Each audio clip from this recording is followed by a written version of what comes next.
फेब्रुवारीच्या शेवटच्या दिवशी चालू झालेलं अमेरिका आणि इराण यांच्यातलं युद्ध संपण्याचं नाव घेत नाहीये.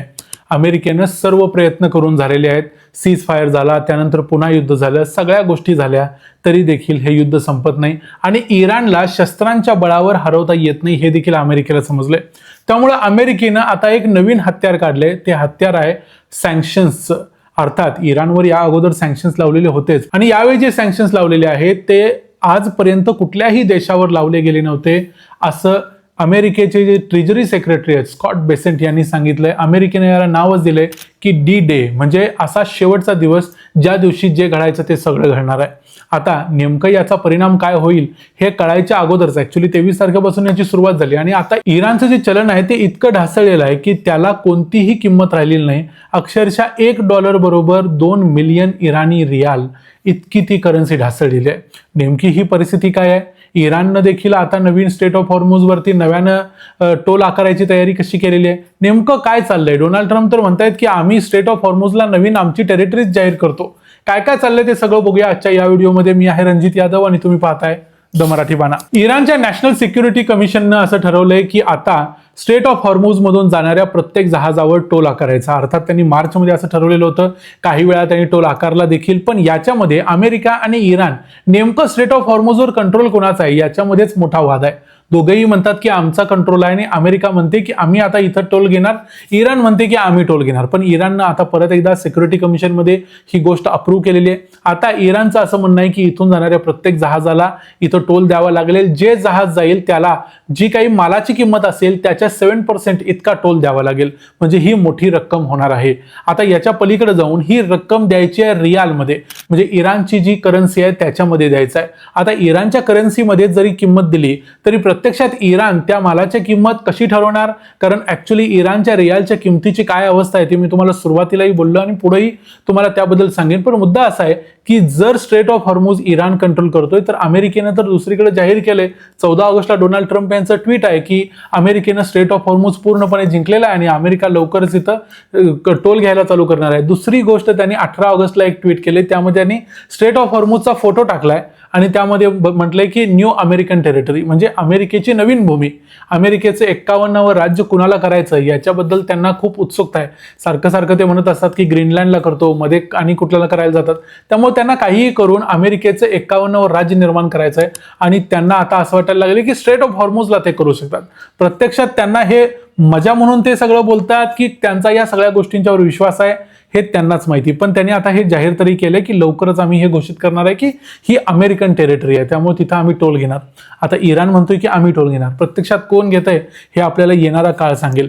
पण आताची परिस्थिती मात्र अशी आहे की दोघांचाही कंट्रोल आहे किंवा दोघांचाही कंट्रोल नाही असं आपण म्हणू शकतो. आणि इराणचा हा कंट्रोल घालवण्यासाठीच मग अमेरिकेनं आता डी डे ची योजना आखलेली आहे. आणि डी डे जसं सेकंड वर्ल्ड वॉर मध्ये जो डी डे होता तो होता फ्रान्सच्या किनाऱ्यावर उतरण्याचा आणि काहीही करून त्या किनाऱ्यावरून जर्मनीला मागं खदेडण्याचा. आता प्रत्यक्षात इथं जो डी डे असणार आहे तो सँक्शन्सवाला असणार आहे, तो इकॉनॉमिक्स मधला असणार आहे आणि इथं अमेरिका सर्व मार्गांचा वापर करणार आहे. जे मार्ग अनेक वेळा अमेरिकेला माहिती असतात की हे दुसरे मार्ग देखील वापरले जातात पण ते त्याकडे कानाडोळा करतात. पण यावेळेला मात्र अमेरिका कानाडोळा करणार नाही, कारण त्यांनी असं सांगितलंय की अशी जे डी डे असणार आहे यावेळेला जे आम्ही सँक्शन्स लावणार आहे असे सँक्शन्स अगोदर कुठल्याही देशावर लावले गेले नव्हते. त्यामुळे आता त्यांनी काय काय सांगितलंय ते सांगतो. यावेळेला जे ऑइल एक्सपोर्ट्स करतात, आपल्याला माहिती आहे की इराणची जी अर्थव्यवस्था आहे ती पूर्णपणे तेलाच्या व्यापारावरती अवलंबून आहे आणि त्यावेळेला जनरली अनेक वेळा इराण काय करतो, शॅडो फ्लीट वापरतो, दुसऱ्या झेंड्याची जहाजं वापरायची, त्याच्या खाली करायचं. चीन देखील हेच करतो. त्यामुळे चीनला जाणारा जो मोठ्या प्रमाणावर व्यापार आहे तो ठप्प होण्याची शक्यता आहे, अशी एक शक्यता अमेरिकेने सांगितलं. याच्याशिवाय ज्या बँका आहेत ज्या इनडायरेक्टली इराण बरोबर व्यापार करतात, इराणचं चलनाचं ट्रान्झॅक्शन्स करतात, इराणी चलनाबरोबर कोणत्याही प्रकारचा व्यवहार करतात, त्या बँकांच्यावर मर्यादा येऊ शकतात. दुसरी गोष्ट, डॉलरमध्ये कोणत्याही प्रकारचं इराणी ट्रान्झॅक्शन होणार नाही, भलेही ते इराण करत असेल किंवा त्यांचे प्रॉक्सी करत असतील ते होणार नाही. याच्याशिवाय कम्प्लिटली ट्रेड ब्लॉक केला जाईल, म्हणजे त्यांनी जो ब्लॉकेड चालू केला होता अमेरिकेनं तो ब्लॉकेड कंप्लीट केला जाईल. इराणचं कोणतंही जहाज पास होणार नाही याची काळजी घेतली जाईल. याच्याशिवाय आणखी एक गोष्ट केली जाईल ती म्हणजे अशा प्रकारची वाहतूक जी इराण करतो आपल्या तेलाची, त्याला जे इन्शुरन्स वगैरे प्रोव्हाइड केलं जातं त्याच्यावर देखील बंदी घातली जाईल. म्हणजे इन्शुरन्स ऑपरेटर्स जे असतात त्यांना देखील मग सँक्शन्स लावले जातील. आणि आणखी एक शेवटचं हत्यार महत्त्वाचं जे डोनाल्ड ट्रम्प आल्यापासून चर्चेत आहे ते म्हणजे सेकंडरी सँक्शन्स. सेकंडरी सँक्शन्स म्हणजे डोनाल्ड ट्रम्प म्हणतात की जे इराण बरोबर प्रत्यक्ष अप्रत्यक्षरित्या व्यापार करतील त्या प्रत्येकावर सँक्शन्स लावले जातील. अर्थात हे सँक्शन्स सर्वात जास्त मोठ्या प्रमाणावर बसणार आहेत चायनावरती. आता ते सँक्शन्स कसे अमेरिका लावू शकते, अमेरिकेला ते जमणार आहे काय? कारण आपण बघितलेलं होतं मागच्या एक साधारण 1.5 वर्षापूर्वी की अमेरिका आणि इराण यांच्यामध्ये एक सँक्शन वॉर होते की काय अशी परिस्थिती झालेली होती. कारण दोघंही एकमेकांच्या वरचा जो टॅरिफ होते ते वाढवत जात होते.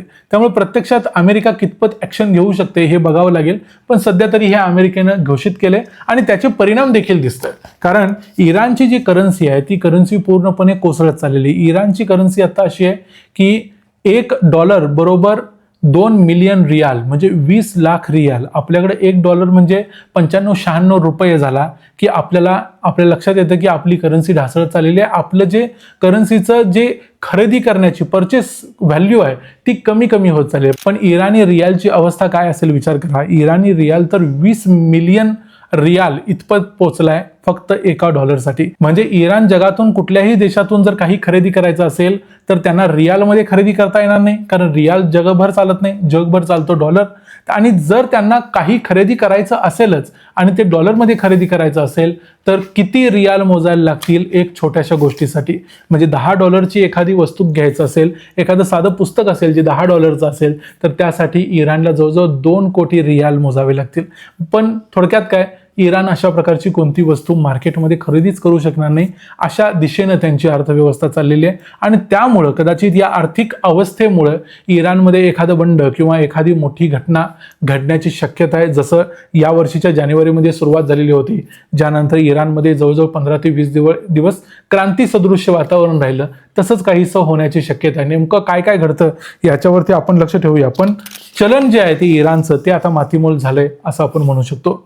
या सगळ्या गोष्टींचा परिणाम या पुढचे जे 3-4 महिने या वर्षातले राहिलेले 2026चे त्यामध्ये आपल्याला दिसेल. या सर्व परिस्थितीबद्दल तुम्हाला काय वाटतं? इराण आता ह्या नवीन आर्थिक जे बळ लावलेलं आहे त्यांच्यावर जो दबाव टाकलेला आहे त्याच्यामध्ये टिकेल काय की टिकणार नाही याबद्दल तुमचं मत आम्हाला कमेंट्समध्ये जरूर सांगा. व्हिडिओ आवडला असेल तर व्हिडिओला लाईक करा, चॅनलला सबस्क्राईब करा. पुन्हा भेटू पुढच्या व्हिडिओमध्ये. तोपर्यंत पाहत राहा द मराठी बाणा. जय हिंद, जय महाराष्ट्र.